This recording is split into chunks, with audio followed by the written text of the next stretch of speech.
Chapter 29. Miss Adler leaned forward, her elbows on her desk. She had her face in her hands, and she was rubbing her eyes. They were burning, bloodshot, and would stay that way for the rest of the day. She needed to take better care. She was immensely fatigued after her exertions. She could sleep for a week, and sleep was her enemy. It was the only time her guard was down, long enough for... "But we have taken care of that now, have we not, my darling?" Miss Adler asked, in her secret basement laboratory. She cocked her head, listening for an answer. There wasn't one. Ah, blessed silence. She sat back and crossed her arms. It will not be long, but it is good enough for now. Her expression darkened. Soon it will be forever. Miss Adler felt her fatigue like a looming catastrophe. After securing her personal drama, which Craig witnessed when he delivered her groceries, it took a great deal of effort for her to adjust Chris McKee and Ricardo Ramirez's thoughts from this distance. She needed to. Their emotions were so intense.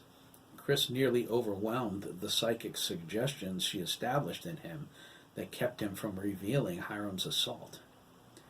He was on the verge of calling his mother and telling her everything, but it wasn't time for that. She still needed the farmer. There were boys to kill and samples to gather. Her work was infinitely more important than Hiram diddling some teenagers. Hundreds of boys paid much higher prices to advance her experiments than being sodomized by a psychopath. The day would come when she would release all of Hiram's victims from her influence, and they could tell their stories to Fox News for the rest of eternity. Destroying the farmer utterly was always part of the plan, once she had achieved success.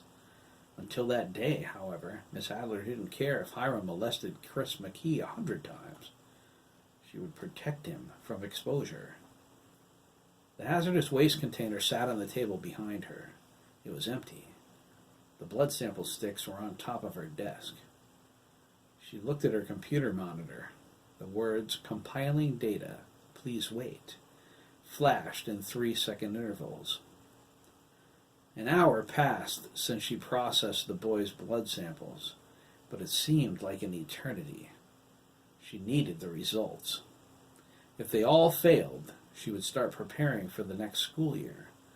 Principal Hogan provided her with a list of upcoming freshmen, which included Ian Sturgis. I will be damned if I use that dimpled moron, Miss Adler thought. He is black indeed. It was irrelevant. Ian's temper made him an impossible choice for a subject, just like his brother. Sandy's compatibility was high, too, which irritated her. But she couldn't give in to the temptation. Emotional control was a necessary factor. Sandy had the patience of a pit bull. The only one she wanted more was Chris McKee.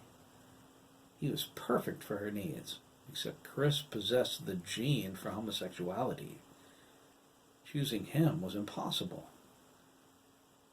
There was no way she would risk his gay gene cross-contaminating her experiments. Chris had a part to play in the endgame if she found a pattern match, but that was all. Miss Adler turned to the lab table behind her. There was a white rat inside an empty 10-gallon fish tank running aimlessly inside a wheel. Behind it was a labyrinth of glass tubes and beakers from one end of the table to the other. Above them, on a reinforced shelf, large jars contained the brains of a few select of Hiram's victims. They were suspended in formaldehyde, with an air pump blowing bubbles to keep the chemical circulating. She could have thrown them away. They were from her preliminary studies, and those studies were complete. She wondered why she hadn't. The sample she collected from Sam Stone this morning hung upside down below the shelf. It was inside a small bottle labeled with his name and age. It sat beside 10 other bottles just like it. There were tubes in the center of each, with valves in the lines that ran down to a large empty beaker. When the time was right, she would open those valves, and the future would be born. She only needed 4 more samples for 15 total, and she would be ready. Ms. Adler knew she couldn't rush things. At this stage, she needed her subject before she went any further. The world never saw such power as she was about to create. The monitor's flickering light was giving her a headache. Her fatigue and impatience grew. She needed to know if her search was over. It frustrated her. Too much time passed already. The computer beeped. The words on the monitor disappeared. Miss Adler grabbed her glasses from the corner of the desk and slipped them on. She stared anxiously at the screen as the words "compilation complete" appeared. Miss Adler smiled. "At last," she cried, reaching for her clipboard and marker. Computer. Results. Specify order. Random. The synthesized computer voice echoed throughout the basement. "Yes, Dr. Adler," it said, scratchy and electronic. "Baseline data assimilated. Comparative analysis complete. Close research file, Dr. Carolyn Meyer Brandis, the agency. Close connection, covert ops, the agency. Delete access logs. Begin. Sample 13. Subject, Jason Ryan Carlander. 77% match." Ms. Adler scratched 77% on the clipboard next to Jason Carlander's name. "Details," she said, shaking her head. Subject, Jason Ryan Carlander, is an asthmatic. He possesses the genetic potential for age-related macular degeneration, AMD, and Alzheimer's disease. Ms. Adler nodded. "Next." Sample 2. Subject, Craig Scott Dougan, the computer continued. 87% match. Ms. Adler smiled. "That's a high figure. Details?"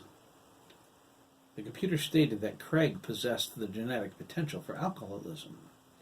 Ms. Adler shook her head. She jotted the figure down next to his name and told the computer to continue.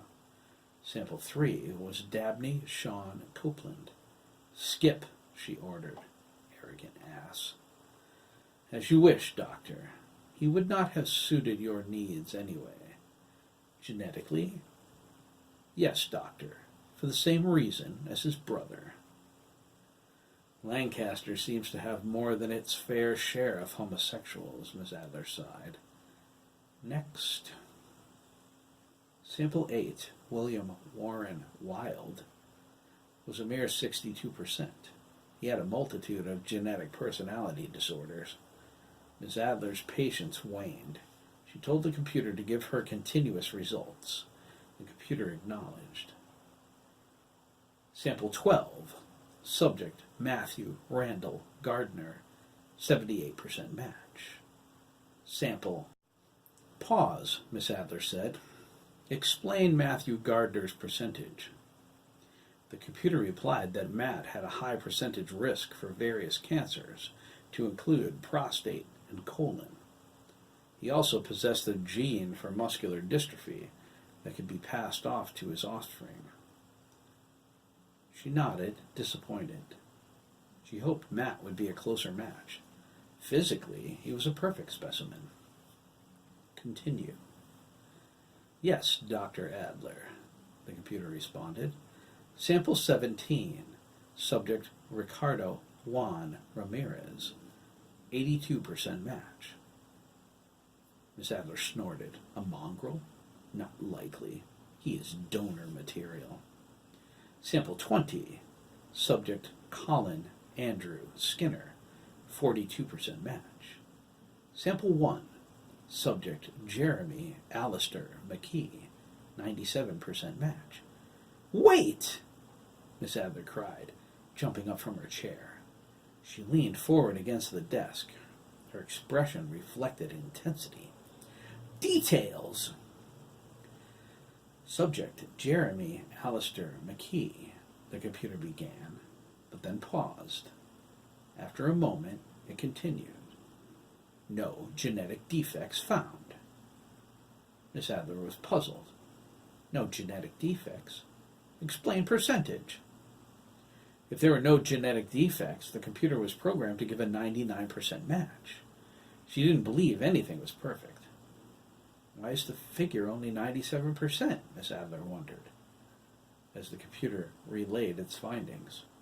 Retrieving personality profile, it said. Stand by. Miss Adler searched her memory for the data regarding Jeremy. It was the main reason she elected to become a teacher rather than work as a scientist. She could do that here in her laboratory. It was as complete as the most modern research facility, which was simple to accomplish. The companies that supplied her with technology and machinery didn't remember delivering or installing any of the equipment, to include a handful of government agencies and representatives.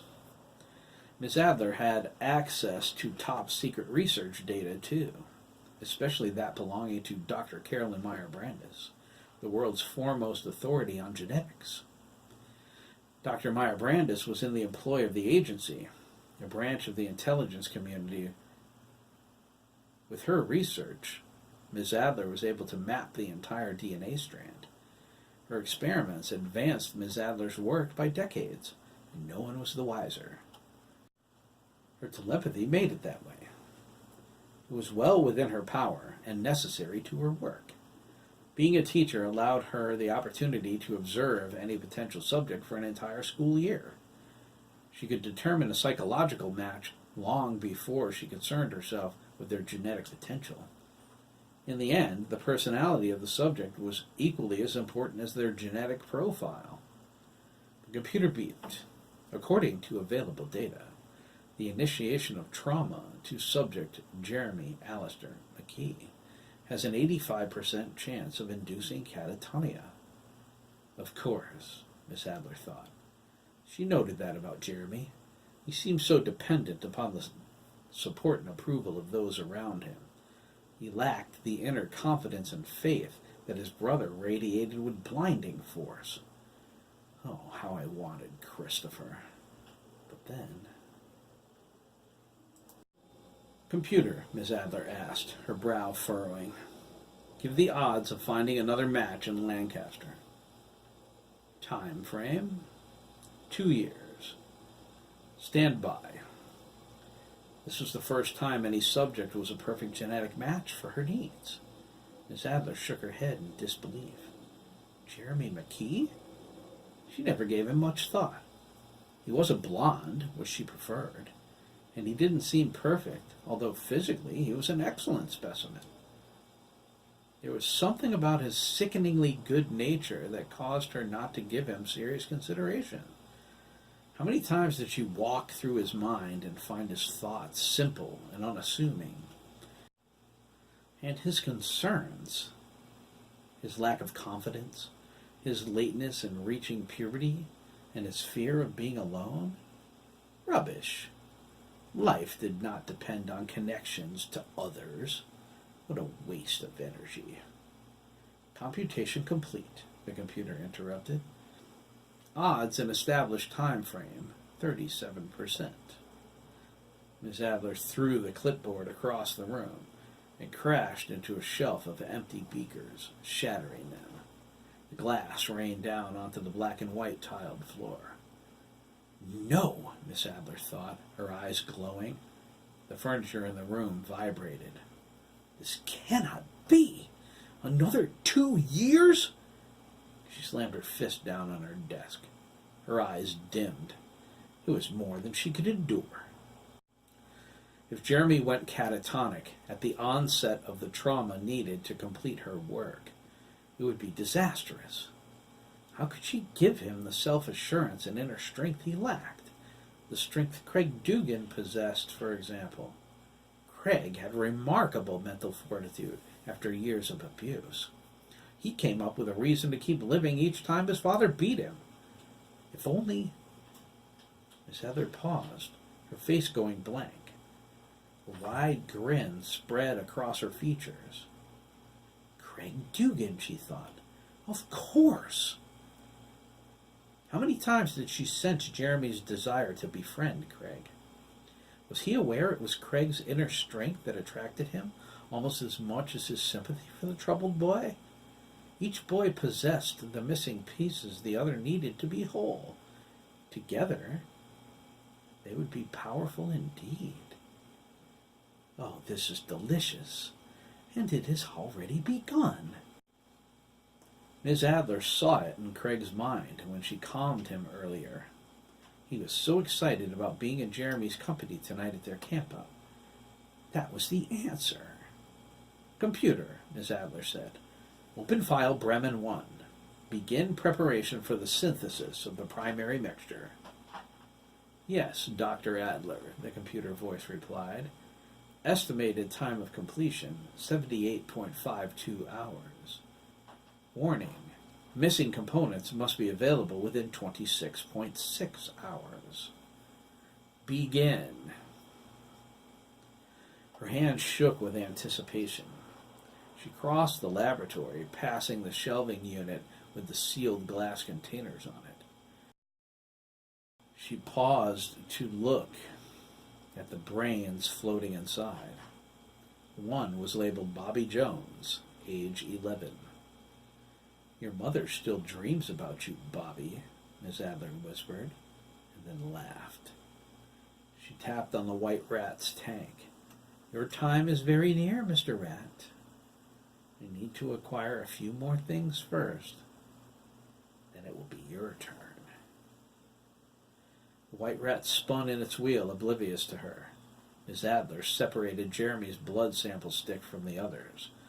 She placed his next to the large beaker in the middle of the lab table. She threw the other sticks in the trash. She reached out and grabbed her car keys off of her desk. The endgame begins, Miss Adler said. She left the lab, headed for her Mercedes.